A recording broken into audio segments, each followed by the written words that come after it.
बड़े सपने दिखाए थे यूपी क्या मिला यूपी को? डबल इंजन की सरकार, तो डबल लाभ मिलना चाहिए, दिल्ली का लाभ, लखनऊ का लाभ। लेकिन लगता ये है कि दिल्ली अब लखनऊ की तरफ नहीं देख रही है, या लखनऊ वालों ने दिल्ली वालों को नाराज कर दिया। उसका परिणाम हमें बजट में दिखाई दे रहा है। तो डबल इंजन का क्या फायदा हुआ? बिहार जा रहा है विकास, यूपी को क्यों छोड़ रहे हैं आप? बिहार को विशेष राज्य का दर्जा चाहिए, मार्क माय वर्ड्स लेके रहेंगे, चाहे सरकार पलटनी पड़े यहाँ। क्योंकि विशेष राज्य के दर्जे में क्या फायदे हैं? आपको टैक्स हॉलीडेज मिलता, कॉर्पोरेट, एक्साइज, कस्टम, 90% ग्रांट का लोड ये सेंट्रल गवर्नमेंट बेयर करती है, पैसा लैप्स नहीं होता है। ये सारी चीजें पर्याय नहीं हो सकती है ना। आप रूटीन चीजें कर रहे हो, बता रहे हो कि बड़ा बहुत। आंध्र और बिहार का नाम लेने से बिहार की हकीकत नहीं बदलेगी। हमारे जदयू के साथ ही मुझे अफसोस है, विशेष राज्य के दर्जे पे तेजस्वी जी के साथ नीतीश जी कितने वेग से खड़े थे, आज आप एकदम सिटपिटा गए। ये उचित नहीं है।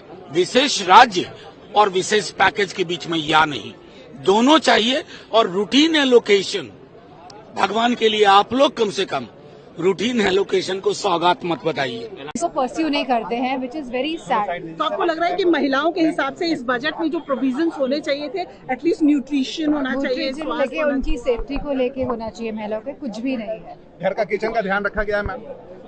मैं समझती हूँ किचन का ध्यान नहीं रखा गया है, क्योंकि सरकार महंगाई के बारे में कोई स्टेप्स लेना ही नहीं चाह रही है। और जहाँ तक हम देखेंगे तो जो परचेजिंग पावर है जो रूरल एरियाज में है वो लगातार घटती जा रही है, इसके ऊपर भी कोई ध्यान नहीं दिया गया है। What is your reaction India bloggers? I have no reaction. ये कोई बजट है रिएक्शन करने वाला? कुछ नहीं। This is just a drama. It's promises which will be kept in the paper will not be implemented.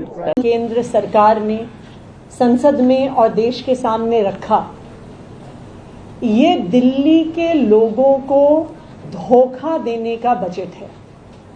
ये दिल्ली की लोगों की उम्मीदों पर, ये दिल्ली के लोगों की एस्पिरेशंस पर पानी फेरने का बजट है। हर बार की तरह भारतीय जनता पार्टी शासित केंद्र सरकार ने दिल्ली के लोगों को उनका हक नहीं दिया। आज जो बजट संसद में पेश हुआ, उसमें जो दिल्ली के लोगों की डिमांड थी कि जो हम टैक्सेस केंद्र सरकार को देते हैं उसका 5% हिस्सा दिल्ली सरकार को मिलना चाहिए, उस डिमांड पर दिल्ली के लोगों को कुछ नहीं मिला। शेयर एंड सेंट्रल टैक्सेस पर दिल्ली का एलोकेशन 2024-25 के बजट में 0 है। उसी तरह से दिल्ली के लोगों ने ये डिमांड किया था कि जिस तरह से देश भर में लोकल बॉडीज को फाइनेंशियल एलोकेशन, बजटरी एलोकेशन होता है, उसी तरह से दिल्ली की म्युनिसिपल कॉरपोरेशन को भी बजटरी एलोकेशन होना चाहिए। हमने ये डिमांड किया था कि 5% टैक्सेस दिल्ली की म्युनिसिपल कॉरपोरेशन को भी मिलने चाहिए दिल्ली के लोगों के विकास के लिए। लेकिन दिल्ली की म्युनिसिपल कॉरपोरेशन को, एमसीडी को 1 रुपया भी केंद्र सरकार के बजट में नहीं मिला।